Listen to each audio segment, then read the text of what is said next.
What you want to do is take the tool and you see the little circle on the end. You push the tool into the circle and pop out the little metal piece. And then you'll want to get the size that you need for your watch kit out of the bag. And then just make sure the silver side faces up on the back side of the watch. Otherwise, your watch will not slide. If you have all the black pieces need to face the other way. Then you take the piece, you hold it up against here.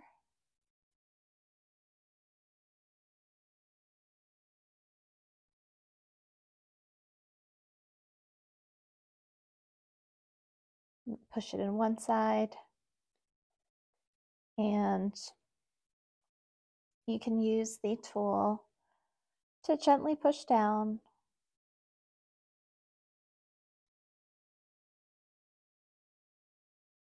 on the other end.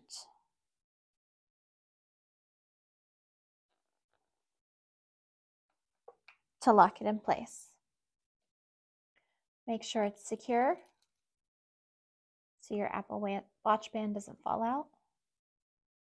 Well done.